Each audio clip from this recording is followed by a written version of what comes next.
Mga ka-Republic, dinurog ng Barangay Ginebra ang Northport sa Game 1 ng kanilang Best of 7 semifinal series. Nawala ang excitement sa aura ni Arvin Tolentino na nauna nang nagsabing excited siyang makaharap sa semis ang mga dating kakampi. Walang napakas na pagod sa Ginebra Gilas players na nanggaling sa 5 dikit-dikit na laro at kabit-kabit na biyahe.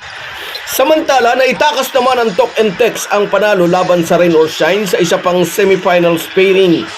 Isa ring Gilas players ang nagsalba sa tropa ni Chot Reyes kontra sa palabang Elasto Painters. Pag-uusapan po natin yan, pero bago ang lahat ay maglalambing po ako sa inyo na isubscribe ninyo itong ating channel at kung di masyadong makakaabala ay i-like at paki-share na rin ninyo.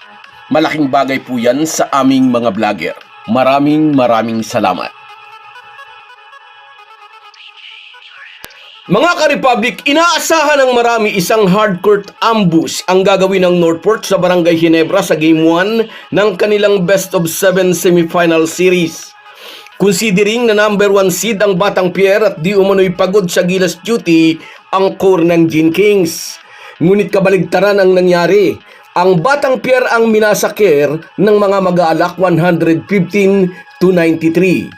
Totoo ang sinabi ni Coach Timco na kahit nasa malayo siya at si Richard Del Rosario kasama ng Gilas sa FIBA campaign, ang Ginebra team practice ay i-handle ng kanyang mga assistant na sina Olsen Racela at Kirk Collier. Bisperas ng game, dumating dito sa Pilipinas ang national team. Halos wala ng oras para sa 5 Ginebra players na kasama ng Gilas na makapag-ensayo. Ngunit hindi ito naging problema. Agad nagparamdam sina Justin Brownlee, Japet Aguilar, Troy Rosario at Scottie Thompson sa pagsisimula ng first quarter.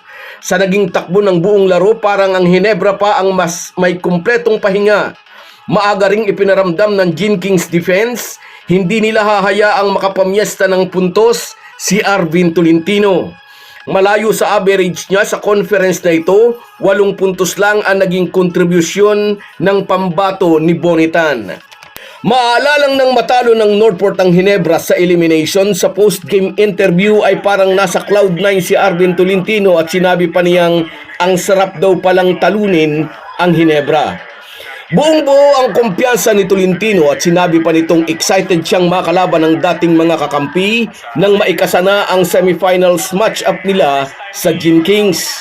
At kagabi natunaw ang excitement ni Arvin Tolentino nang makaharap sa Game 1 ang dati niyang team. Kung sa bagay sinabi rin ng FEU product gunner, iba yung elimination, iba itong semifinal series.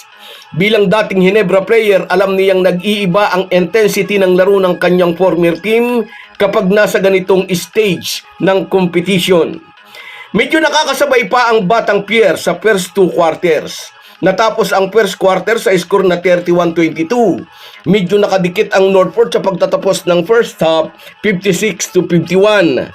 Ngunit nang di na ng Gin Kings ang gas sa third quarter, dito na naiwan ang Batang Pierre. Gumawa ang Gin Kings ng 32-14 run at ganito kaaga ramdam ni Bonitan, hindi na makakabalikwas pa ang kanyang mga bataan. Sa bandang dulo ng fourth quarter ay umabot pa sa 30 points ang lamang ng Ginebra courtesy of 3-point shot ni Ralco. Dahil sa tambak na lamang, maagang nabigyan ng pahinga si Justin Brownlee na nag-contribute ng 19 points. 4 pang Ginebra player ang nag-ambag ng double-digit score. May 16 points si Troy Rosario na nahirang na best player of the game, 14 si Jamie Malonzo at 11 points naman si Japet Aguilar. Samantalang nagtala naman si Ardia Barrientos ng 15 points, 6 rebounds and 7 assists. Sa larong ito, nasabi ng mga sports analyst, the perfect ambush that never happened. Ang Game 1 daw sana ang perpektong pagkakataon para maambus ng Northport ang Barangay Ginebra kasi nga raw ay may kumpletong pahinga ang Batang Pierre at galing naman sa Gilas campaign ang core ng Gin Kings. Ngunit hindi raw ito nasamantala ng Batang Pierre, sa halip sila ang minasakir ng mga mag-aalak. At dahil dito pahiyang-pahiya ang mga Ginebra haters na umasang maaambus ng Northport ang Gin Kings. Kaya yung ibang bashers, tago muna ulit. Saka ulit lilitaw kapag inalat ang Ginebra.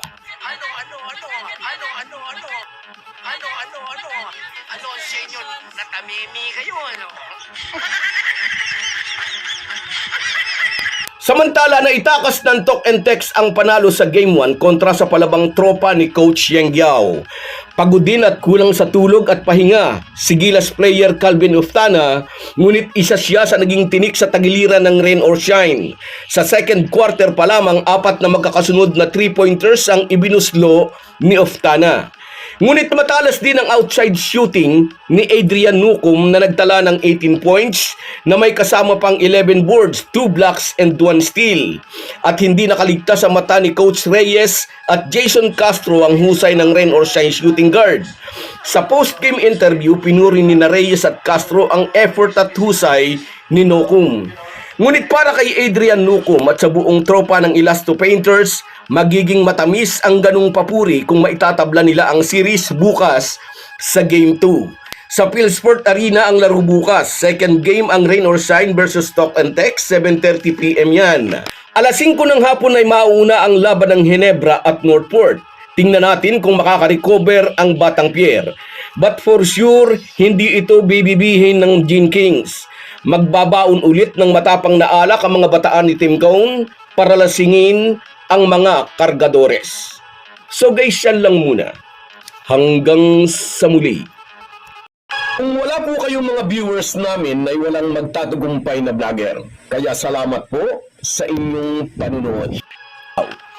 Shoutout sa iyo, Disilito Molina, mula dyan sa Italy. Salamat sa suporta, kabayan. Sa iyo rin, shoutout Richard Abrejera from Magalang, Pampanga. Shoutout, idol. At sa iyo rin, Alex Anggagaw, Ginebra pa rin, sabi niya. Wala nang kapalit. At sa iyo rin, Herminia Balingit. Yes, hindi na nanahimik itong mga buzzers na ito. Walang kadala-dala. Norman Flores, shout out sa iyo, idol. God bless din sa iyo. At sa iyo rin, shout out Merson Kabadi Vlog mula naman dyan sa Oman. Ingat ka lagi dyan, kabayan. At sa iyo rin, shout out George Tolentino. Yes, sino ang papalit? Shout out din sa iyo, Papa Kiko. Congratulations. Oo, nanood tayo kagabi. Nanalo ang Ginebra. Thank you. At sa iyo rin, Dorothy Agulan, salamat sa inyong lahat. Kahit gaano po tayo kabisi, ay huwag po nating kalimutan ang ating buhay espiritual. Lagi po tayong magpasalamat sa bawat araw na dagdag sa ating buhay. Malaki po ang maitutulong ng pananalangin araw-araw. Isang paalala po mula sa inyong Halo Halo Sports Republic.